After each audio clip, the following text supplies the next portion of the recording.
I'm here this morning to contribute a bit of my own experience to TEDxPortHarcourt, the alternate verse, to try to share with you some of the experiences I have had that have shaped my way of looking at things and my way of responding to things. Initially, when I was invited to be part of the TEDx experience in Port Harcourt, I'd said no. But a few things happened around me that made me change my mind, and I decided to come here and share a bit of my story. First thing that happened was that a friend of mine, a lady who lives in the US, she's actually a Nigerian, and she has a son who has actually never been to Nigeria. And this boy is growing up. He has his own values. He has his own way of looking at life. He has his own understanding of what success means and what the future should hold. And the mother was very worried about his views and the way he was going. And so she called me up and asked me if I could spare some time to talk with her son. I agreed. I got his number. I called him. We talked a few times. And I told him to try and write down his goals and visions in life so he could discuss it with me. When he did that and we talked over the phone, I found myself thinking that there were quite a few gaps in the way he was looking at the world, in the way he was looking at himself and the future, and in the way I would see it from my own perspective. So I decided to do what my own father always did anytime we had issues that we couldn't agree on. I decided to write him a letter because I felt that doing that, I'll be able to share my own perception of what he was doing with him without necessarily trashing his own vision and his views.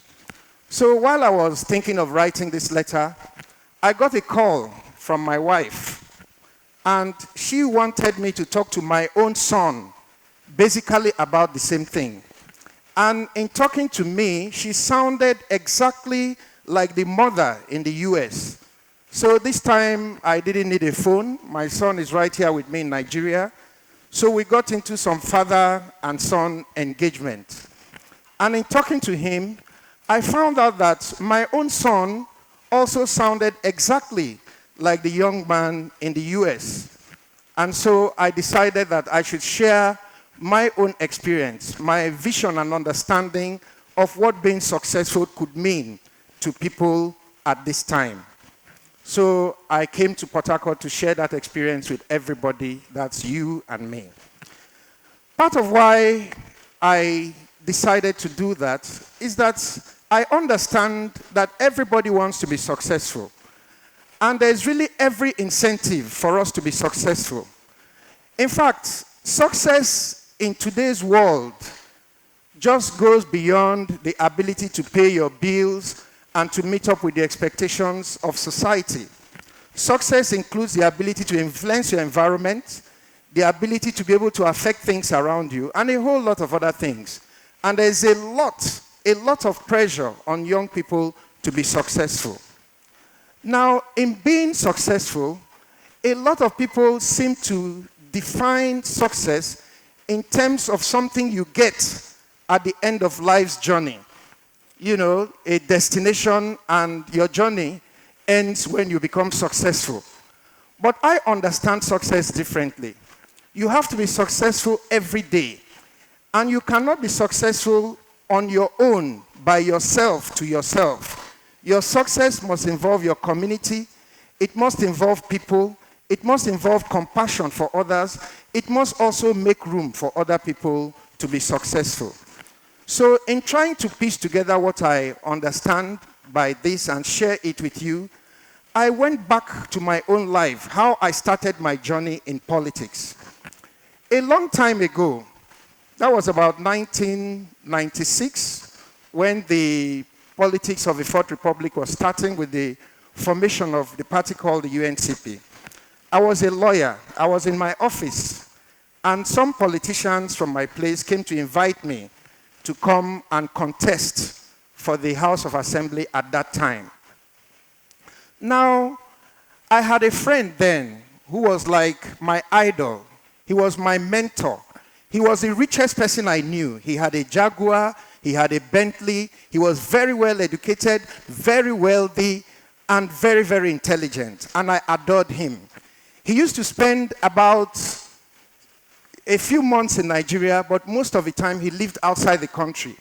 So whenever he was around, I made every effort to try to spend as much time with him as I possibly could. He was my role model. He meant a lot to me. Now, when these politicians invited me, I decided to go and talk to this, my idol, about what I had been asked to do and my decision to go into politics. He kept me in his house till 2 a.m. in the morning. He encouraged me. He told me that, in fact, that is the best news he has had, that this was an opportunity for us to change the course of our country, for us to do things differently, for us to change the way people look at politics in Nigeria, that he felt I could do all these things, and that I should go ahead and go and contest the election. He will sponsor me. He will fund me. I shouldn't look at it as something I was doing for myself. I should look at something that we were going to do for Nigeria. And everything that would be involved, he would cater for it. I had no more reason to talk to anybody else. I left his house that day. I was practically walking on air. And then I had told these politicians to come back in a week. There was no need to wait for 1 week after what he told me. I called them back immediately. I was ready, and I was good to go. And so we started. Every week as we went around, I was borrowing money, I was running around, and I would go back to my mentor and my idol and say, this is where we have gone. Can I have some money now to do the things that we had promised? And he told me no. He didn't want to give me the money piecemeal. He was going to give me enough money to take care of everything and take care of the elections, so that even if he was abroad when the elections would come up, I would not need to ask anybody for anything. I should just go ahead. He's trying to gather enough money together to make it work for me. And so I would go back, I would borrow money, I would run around, and I would go back to him the next week. He said, no, the money is so much, he's still putting it together. And I never doubted him for a minute. So the next week I would go back, and then I would come back again. He said, no, come the next week. We went on and on. In that whole time, I was accumulating debts, but I was also working in the community because I actually believed the message and the inspirational message that he gave to me. And then finally, one day, I came to see him. And he said I should come back the next week, Tuesday, in the morning at 9 o'clock. And so that next week, Tuesday, I came back and I met him at 9 o'clock. And he said the money was ready, but they were bringing it from Aba. It was a lot of money, and he needed to put it together. I should come back at 3 o'clock. I was so happy, and I went back. At about 3 o'clock, I came back to his house. When I got to the house, the gate was locked. I was hooting on my car. Nobody came out. So I came out of the car and started banging on the gate. And then the security man came. And he asked me, what are you doing here? I said, Oga said I should come back at 3 o'clock. He was like, what do you mean? But you were here in the morning. I said, yes, I was here in the morning. He said, he didn't tell you that he was going to America today? I said, no, he didn't tell me. He said, well, he has gone to America and he's not back till next year. It was like my world had come to an end. The only reason I didn't have a heart attack that day is because I didn't have a heart attack that day. The sun went out. And then I didn't know when I started crying. I was weeping like a child. I was sobbing. And people had gathered on the streets to watch me. And this security man took me into the gatehouse. He kept me there while I was crying. He bought a bottle of Ragoli's water. He washed my face. He tried to talk to me, but I couldn't hear because I was sobbing and I was sobbing and I was sobbing.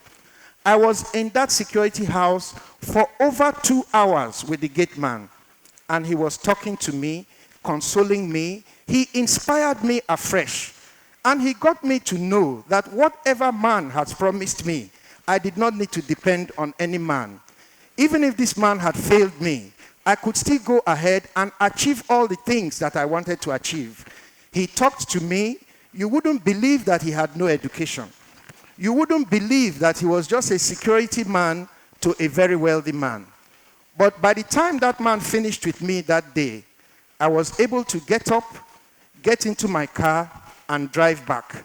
And I was able to understand that my life and my politics was not over. I was able to believe that I could still go ahead and achieve great things despite the greatest disappointment that I have ever suffered at that time. This man was a security man at the gate.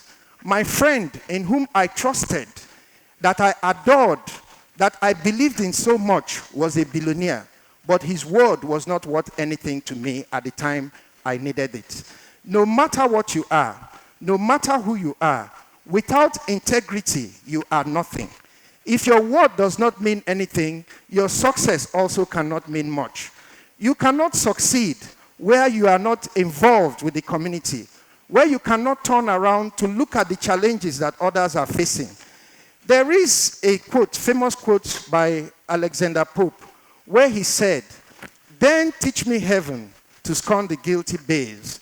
Drive from my breast this wretched lust of praise. Unblemished let me live, or die unknown. Oh, grant me an honest fame, or grant me none." If you cannot have your success unblemished, sometimes what you may define as success may not actually make you successful in the eyes of others. If you cannot contribute to the growth of other people, if you cannot participate in the community, if you see success as a definition, as a destination where you would arrive at the end of your struggle, then your whole struggle may not be worth anything, because in the course of your journey, you're not successful. My father would always say, and I later got to know that he got that from the Sandchrist, where he would tell me all the time that, listen, he said, yesterday is but a dream, and tomorrow is only a vision. But today, well lived, makes every dream a dream of happiness, and makes every vision a vision of hope. He said, look ye therefore to this day. Success is what you do every single day. Success is how you affect people every day of your life. Success is how you contribute to others around you. When I was a child, I remember a day my mother was so miserable, and I followed her to the market. I carried her wares. I stayed with her in the market. And at the end of the day, I had about 30 kobo on me, and I bought her a red bangle. I discovered that I later grew up to be a man. I bought a car for my mom, but she did not value anything as much as she valued that red bangle that I bought for her as a child. If I had waited for me to grow old and have money before I could make my mother happy, my mother probably would have died a very miserable person. So yes, we can be successful. Yes, we can join the rat race, and we should join the rat race. Because what puts you in the rat race is that your bills start chasing you. And you have to keep running so that your bills don't overtake you. If you allow your bills to overtake you, they will overwhelm you. So to stay ahead of your bills and to stay ahead of the competition, you are already in the rat race, whether you like it or not. But in the middle of that race, you must remember that you cannot go it alone. And you must remember to turn around and look at what is happening to other people. I say to everybody that the night sky is always that much more beautiful when there are so many stars in the sky. If you are the lone star in the sky and you cannot make way for other stars to shine, then you may not be as successful as you would like to think of yourself. So in pushing our way forward through life, it is important that we remember that success in the terms in which we understand it is important.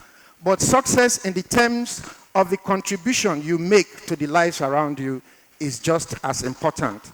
Success is something you do every single day of your life. It is not the destination of your struggle. Indeed, that is a struggle itself. Thank you, and God bless you all.